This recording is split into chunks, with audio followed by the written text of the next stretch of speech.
one of the last times he went over there, he took the movie Thelma and Louise there with him. Really? Supposedly, they drove their car off a cliff. Is this his Thelma and Louise location coming off of here up on top? Oh, look what you got over here.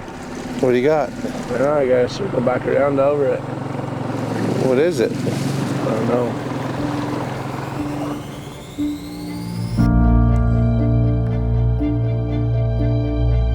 For families who have all but given up on finding their loved ones, this team is a last hope.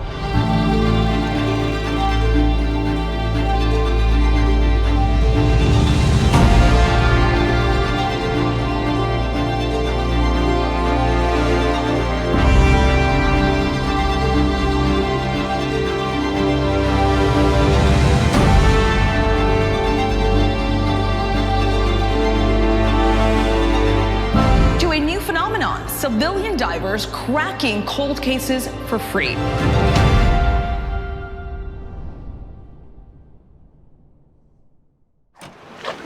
Good to see you. Yes, good to see you. Bring your bus too. All right, so we need to come up with a game plan. Of me talking all the time and you not? Pretty much. Got it. So we're here in Syracuse, New York, looking for Guy Pyke. Guy Pyke went missing in 1999 in a Chevy Blazer. Today we have his granddaughter, Jennifer Wood. I have Dan, give me, Dennis, Dan, Jennifer Wood, and Jeff. Okay, all family members here to support us on today's search. We're going to be working on the Seneca River. We'll be working here at the Wegman Dog Park and working into Onondaga Lake. Now I'm going to whisper just a little bit and bring you up to speed just a little bit as to the last search that we did while we were in town. So Jeff and Dan have been incredible supporters of ours. They were initially met up with them when we were looking for two teenagers up out of Rome.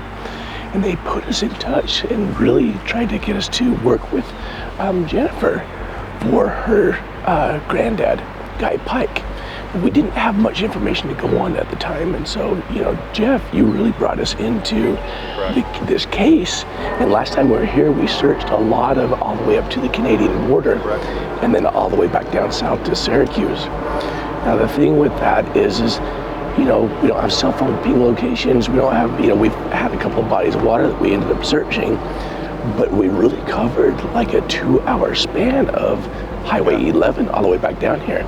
So now we're stepping back into it today to where I'm going to do very little talking and kind of let Bill here, so bring us into the world of why we're down here, where his house is at, work, hobby, and so forth. So Jennifer was nice enough to put together a whole list of all the family members and all the locations that they live a few months ago for me so I could put it on a map. And then what we were also looking at is the last 2 weeks of his life. He was working on an RC helicopter, and the RC helicopter wouldn't fly, and he was having a very difficult time getting it to work. So he was going back and forth from Walt's hobby shop to his house on Holland Hill area, which is about 13 minutes from here. Walt's hobby shop is up the street.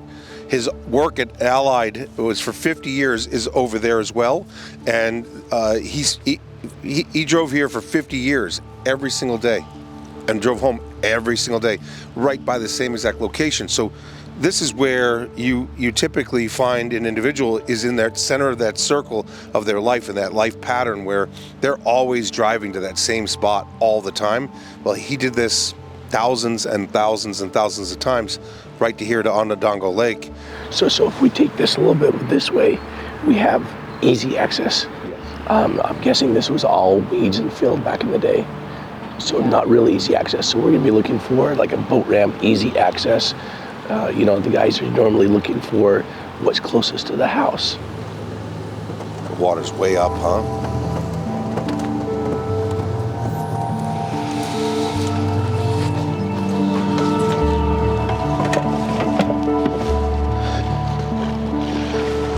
So my goal is to go search this right here through here, over by the bridge. And then really what we're looking for is easy access off the road into it. So I think that for the most part, I'm more interested just in this right here. Okay. And then we'll come back And then I really want to focus on like the boat ramps and stuff, but nothing with a marina.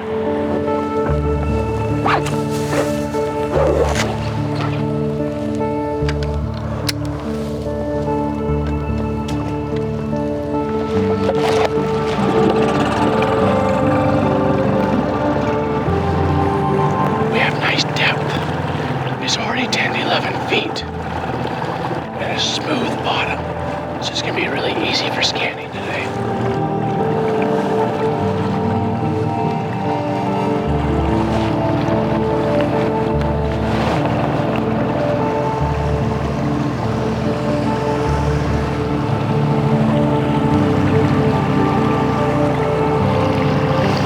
And we're still at 15 feet. It's a good depth. And no rocks on the bottom. So real easy scanning.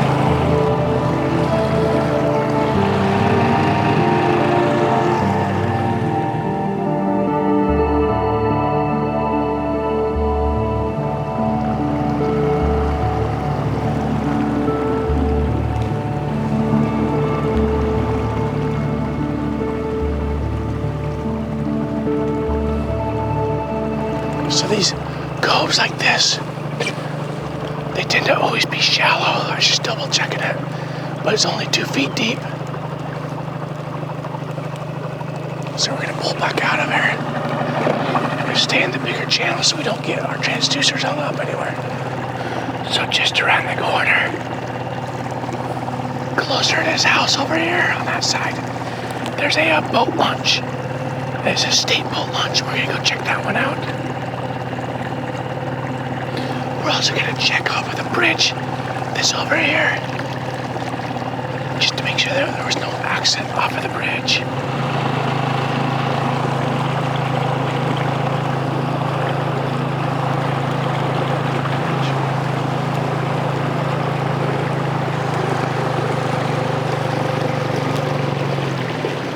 Okay, so we have a target of some sort back here. Double check this right here. I think it was more of a dock or something.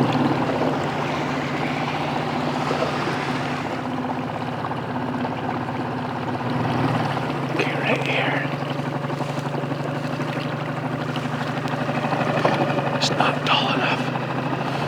It's only about 18 inches tall and about 4 feet long.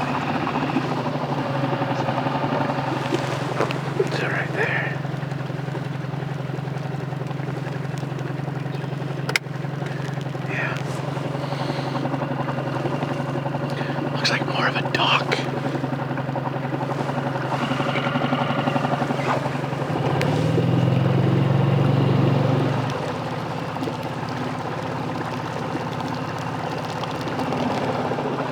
And then usually with bridges also, we don't check just the riverbanks. With a lot of bridges, we'll check the entire run as well to make sure that no cars will come off of there.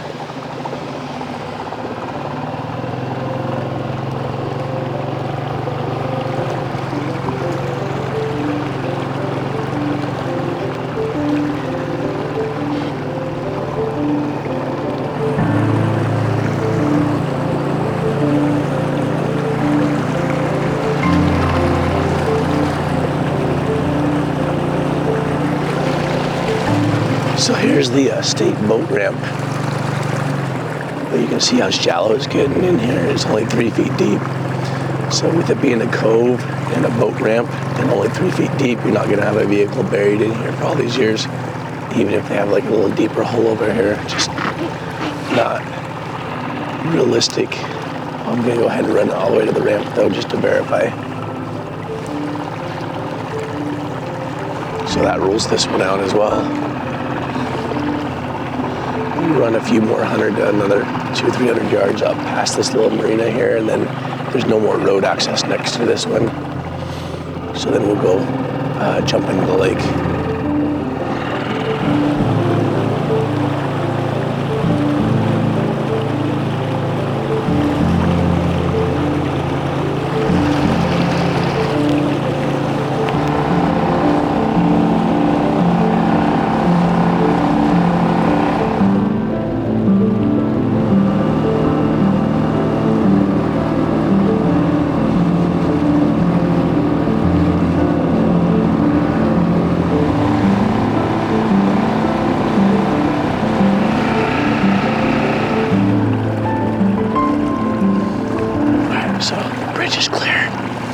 So we're in 10 feet, 11 foot 8 of water at this point. And this is the spot where they used to picnic back in the day, according to Jennifer, right here. So again, it's changed, but there's a dirt trail over there, and then there's the cabana up on the top of the hill. But this is their picnic spot back in 1990s. You know, from 90 to 99, they would come here.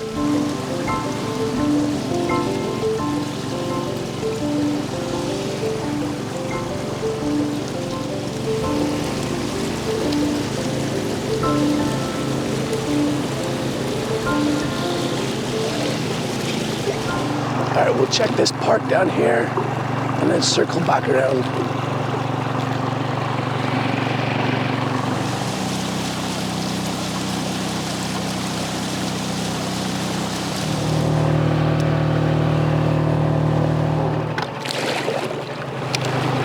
I like places like this for somebody that's going to do something intentional. And the reason for it is just like more quiet and out of the way for them. It just makes more sense.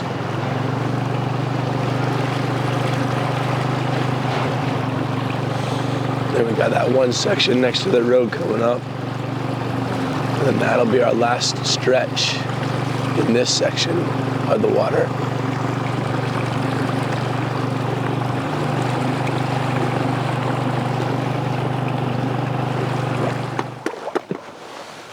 Well, we have more answers as to where he's not.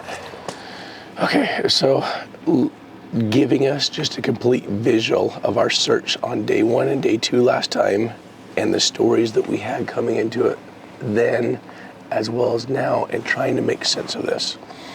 The first thing we want to do is identify that we have his home is down here in South Syracuse. We have his work that is just outside of the 5-mile radius. So this is my 5-mile radius ring. This is the hobby shop where he spent a lot of time the last couple of weeks before he went missing. We have family, which is Dennis, is just right around the corner from the hobby shop. The sister that lives just northeast of you, would he ever go visit her, or would she visit him? Yeah, he used to go over to my Aunt Eileen's house all the time. One of the last times he went over there, he took the movie Thelma and Louise there with him. Really? And sat and watched it with her. Okay. Like within like a week or 2 of him going missing? No, a couple months. Okay. So it wasn't like a, hey, you should probably read into this. It Right. wasn't anything like that. I don't know if it's got anything to do with it, but he sat down and watched that movie over and over and over again. So I don't know, because I really never watched the movie, but supposedly that they drove their car off a cliff, and I'm kind of thinking maybe, you know, I hate to go there, but maybe he just figured that was the thing to do after watching that movie or whatever. Okay, so I want to circle back to that in just a moment, because that's new information we've never had before, which is why we like to talk these things out. And so when we first came into this, we were looking at this as nothing more than an accident. Right. And so the last known location that we had was over 60 miles to the north up here in Watertown at a driveway of another sister's house, right? Or Cousin. a cousin. And so when he only pulled into the driveway, never went up to the door, and then when he left, he made a right going north. Yep. We made the entire loop on 11, ended up taking 58 over towards Ogdensburg, towards Canada. Yep. We did like 11 bodies of water. We then circled back down to the south here. We also made our way out onto the point. Seemed like there was a story that took us out there, where he might have taken drives out there. And then at the end of day 2, we ended up taking Highway 11, because he would never take the freeways. He would always take 11 no matter what. Yep. And so I remember it was a real pretty drive, and we took 11 all the way back down into town, just looking for any of those accident scenarios. But now we step back into this of 3 packs of cigarettes. He was a heavy smoker, 3 packs a day, heavy smoker, but he left all the cigarettes at home on that day. And he has no money. And he has no money. So the thing about this is, in a Bronco, Bill, you and I both know that they suck gas. Yeah. You're not doing all that. You're not doing all that driving. Right. You're going to need gas on the way back. So then that comes back to, let's talk about the gas in a moment, but let's circle back to the Thelma and Louise now. Doing the Thelma and Louise, normally if we're looking at a potential, somebody that's deciding to check out, they're going to be within that 5 mile, 10 mile radius looking for that swiftest, deepest body of water. Which brings us to a couple of the locations that we were searching this morning, which was over here by the dog park, in the river, and the canal over here. Now we have Sister's house over here, but I didn't really see any potential access, but we can dig deeper into it. Yeah, where her road is over here, it tees right up to the railroad tracks. Okay. And just the other side of the railroad tracks is... Is there a gate, easy access? Is it open? It's just wide open.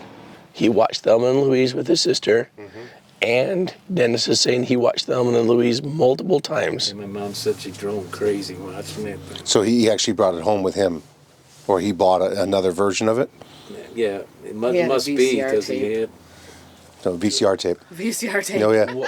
And so other than driving people crazy around him, watching it, do we know how many times in a 6-month period build up to him going missing that he would have watched Thelma and Louise? I have no idea.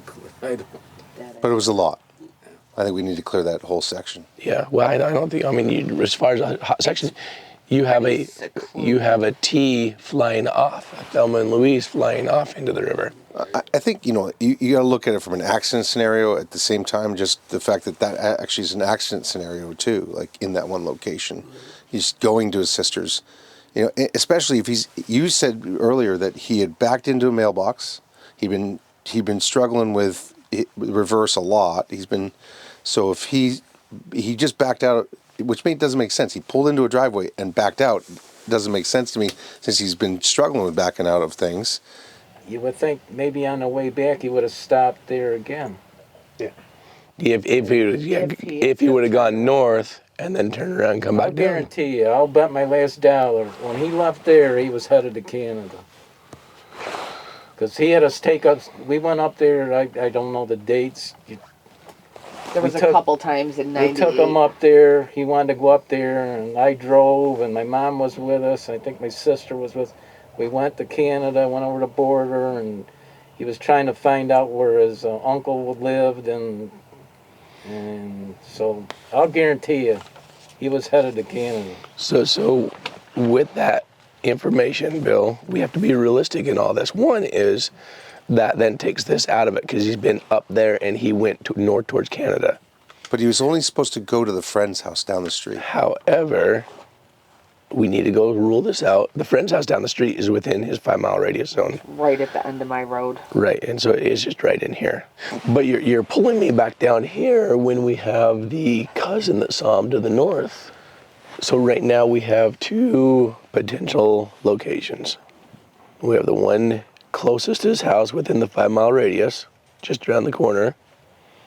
And then we have Sister's house, Thelma and Louise location is what we're going to call this one. Just on the case that he drove back to here after going long and then coming back, that he came through and went back to the office, we at least clear that old Allied Chemical. There's 17 accident. Plus that fighter jet that's in the middle of the lake. There's like 1 or 2 airplanes that are in there. So you're saying is there 17 car accidents in there? They didn't identify them. Honeywell didn't identify what they are. But there's 17 boats or cars in that location. I mean, I think we need to at least put eyes on it and sonar on it to see what we see. Yeah, I mean, where the new boat ramp is that over here?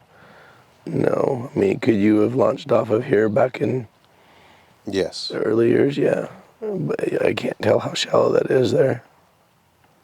But, they're saying that there's 17 anomalies on the ground, that for Honeywell. We'll swing by the pond first and then over to the boat ramp. Okay. All right, coming up on the Van Ness Road, right up here. I think it's at the gas station. As soon as we make it right on that one, then it's just going to go straight into the water right there. It's just hard to say. Like, did he make it back down from Watertown? And Did he do a Thelma and Louise down here? Did he go to another boat ramp? Did he go off of a cliff somewhere? Or was it nothing more than an accident somewhere else?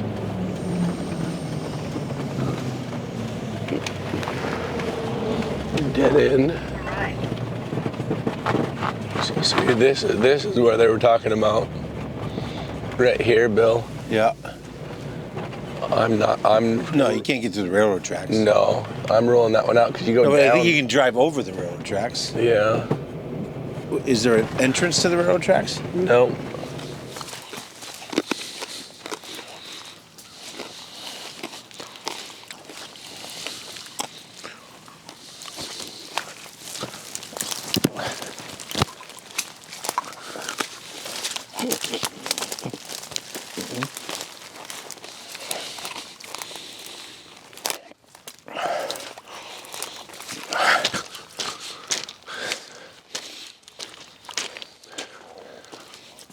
I mean, you'd have to get across right through the intersection right here.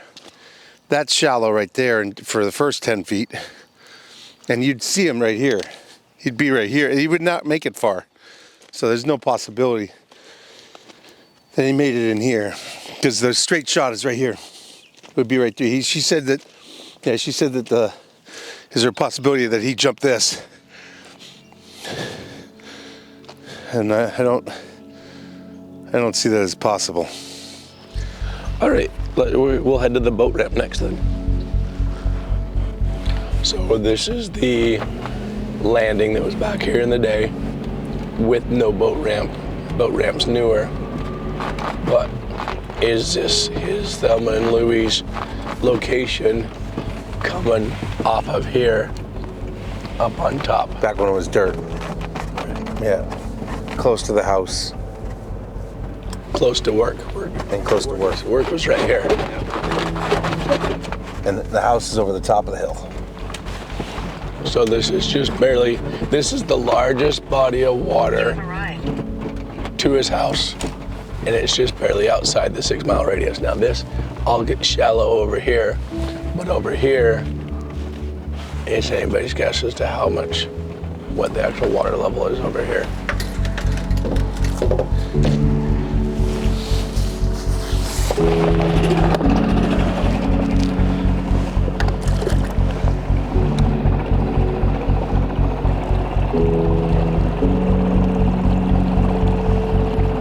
Feet. So where this building is at, we're going to be interested in. A lot of real consistent markers down there. I don't know if they put those in for fish cover or what they did. 18 feet.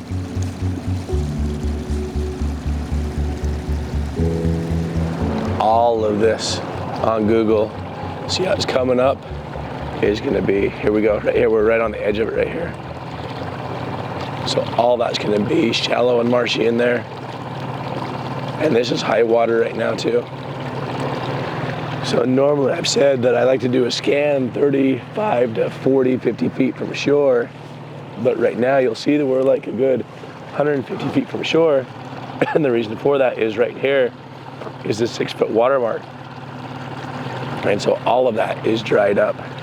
So I'm trying to get us out to a far enough point just to show like where the water actually drops off. But see, you can see right here, 5 feet. And most of your lake is just like this, Bill. Right down here, just around the corner by the plant, there's a one more hole and a pocket just around here that we want to go check that one.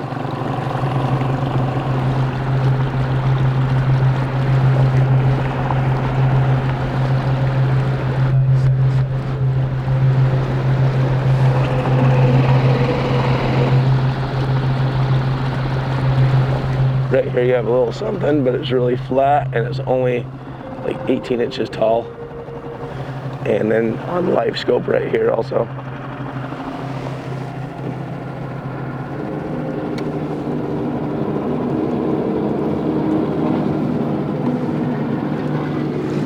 No cigarettes.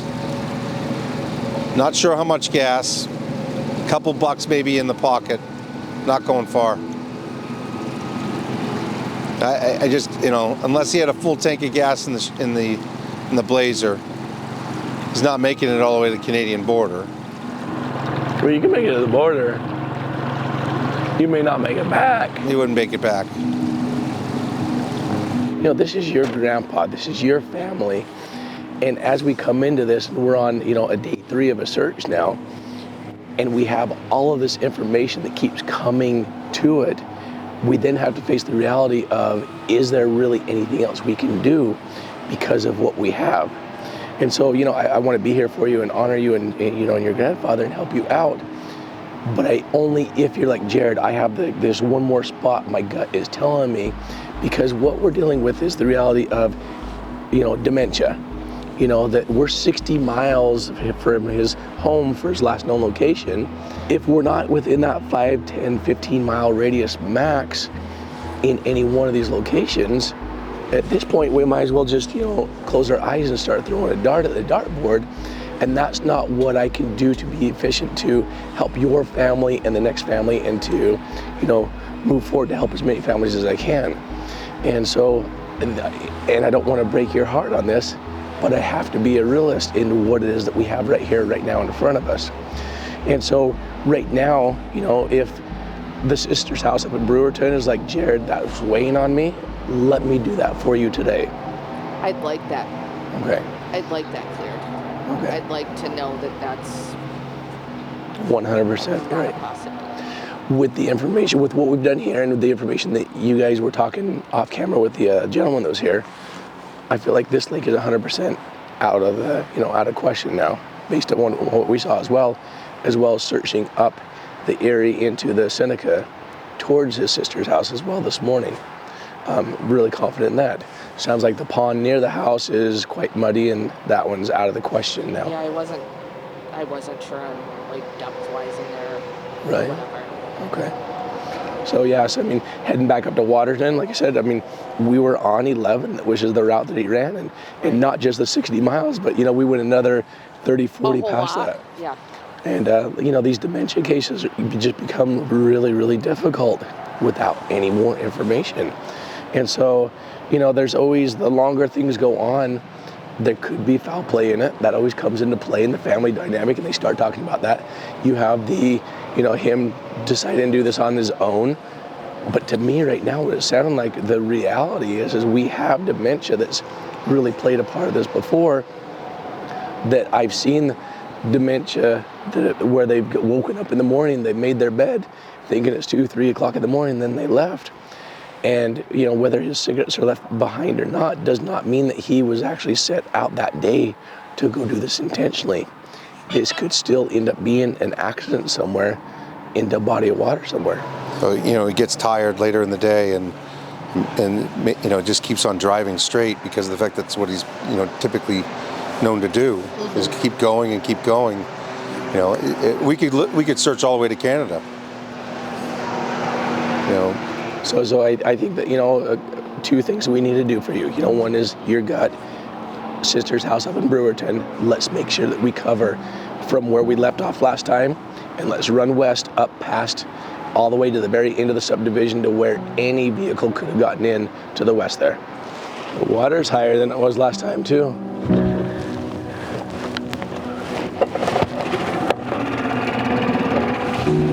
Alrighty, here we go. And we're headed to sister's house. Yeah, so this is Comstock right here behind us for the road. And so back in the day, the road has been extended over time, but starting at this house and heading down is going to be Comstock. So we're going to check each one of these.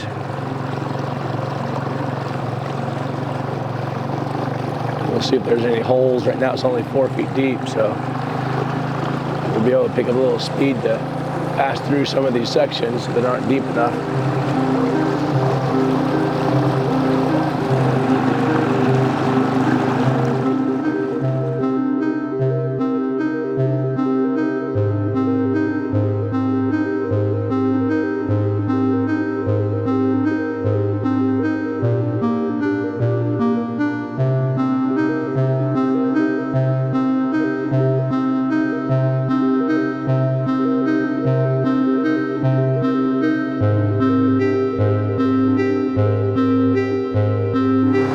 This road right here is really my last hopeful spot.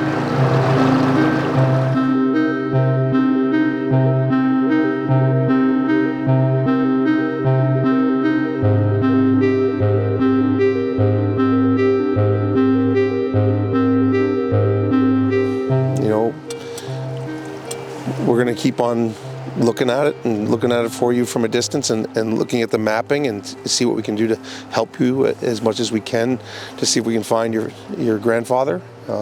Again, Guy Pyke has been missing since April 2nd of 1999. It's been 24 years. He left without his cigarettes, without very much money if he had any at all. Just had his license on him. He is suffering from dementia at the time, and you know, I think at this point in time, we've run out of current leads to help at this time to move the case any further until maybe something else comes to light. But I want to thank you for coming out, all of you. And again, you know, if anything we can do to help, you know, we're here to help you, okay? Thank you. No, thank you.